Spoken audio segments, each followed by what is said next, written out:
من الأحوال مقتحمين.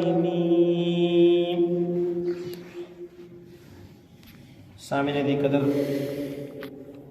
سامعین دی وقار، بزرگوں، عزیز ساتھیوں، دین کا خلاصہ دو چیزیں ہیں. نمبر 1 عقائد، نمبر 2 اعمال. ان میں بنیادی چیز عقائد ہیں، اس لیے کہ عمل اچھا ہو، عقیدہ ٹھیک نہ ہو تو انسان کبھی جنت میں نہیں جا سکتا. عقیدہ ٹھیک ہے، عمل میں اگرچہ کوتاہی ہے، ایک نہ ایک دن انشاءاللہ یہ شخص کامیاب ہو جائے گا. دین کے عقائد بہت زیادہ ہیں. حضرت تھانوی رحمۃ اللہ علیہ نے بہشتی زیور میں 100 سے زائد عقائد ذکر کیے ہیں. حضرت مفتی کفایت اللہ رحمۃ اللہ علیہ نے تعلیم الاسلام میں 54 عقائد ذکر کیے ہیں. نماز حنفی، اس کے پہلے صفحے پر ایمان مفصل کے عنوان سے 7 عقیدے ذکر کیے گئے ہیں. یہ حقیقت میں وہی 7 عقیدے ہیں جو حضرت جبرائیل امین علیہ السلام انسانی شکل میں صحابہ کرام کو دین سکھانے کے لیے آئے تھے اور نبی علیہ السلام سے سوال کیا تھا مل ایمان، کہ ایمان کیا ہے.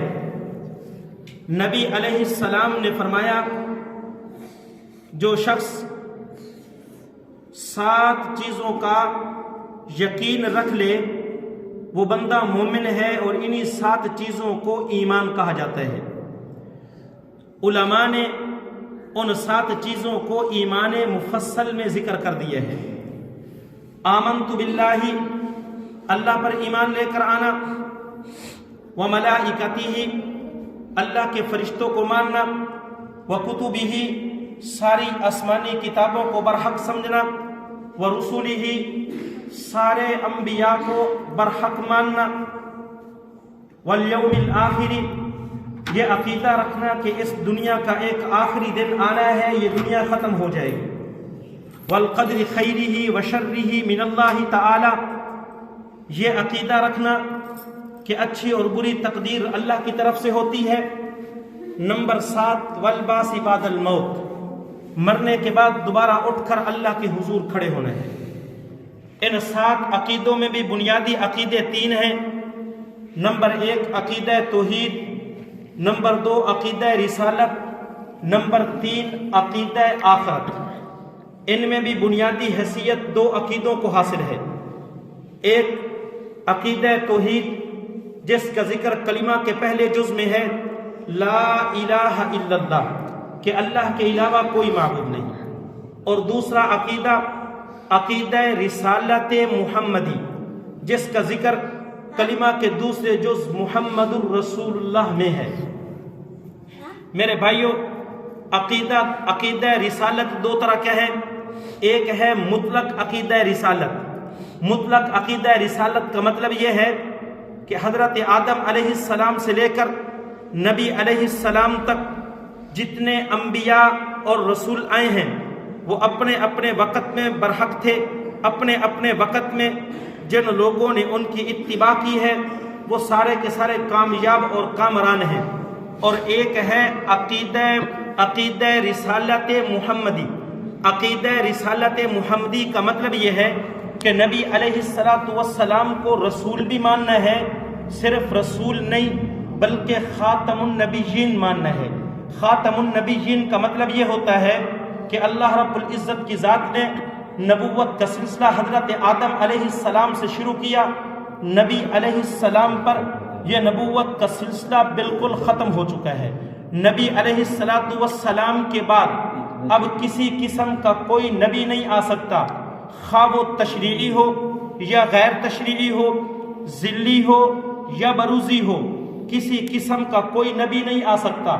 اگر کوئی شخص نبی علیہ السلام کے بعد کسی بھی قسم کے کسی نبی کو مانتا ہے تو میرے بھائیوں، جس طرح لا الہ الا اللہ عقیدہ توحید کا منکر کافر ہے، بعینہ ایسے ہی میرے بھائیوں وہ بندہ جو نبی علیہ السلام کے بعد کسی اور کو نبی مانتا ہے وہ بعینہ ایسے ہی کافر ہے۔ میرے بھائیوں، نبی علیہ السلام کی ختم نبوت پر بے شمار دلیل ہیں۔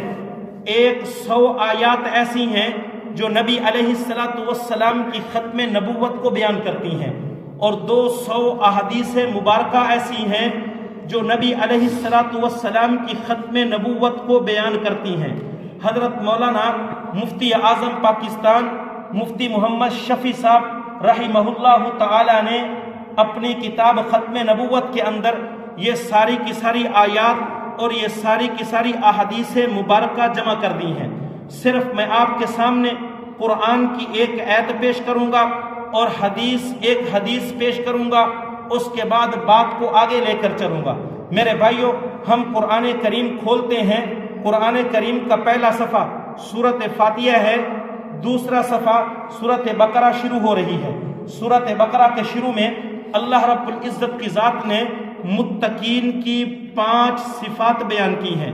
فرمایا الذین یؤمنون بالغیب، متقی وہ لوگ ہوتے ہیں جو ان دیکھی باتوں پر یقین کرتے ہیں، ویقیمون الصلاۃ، نماز قائم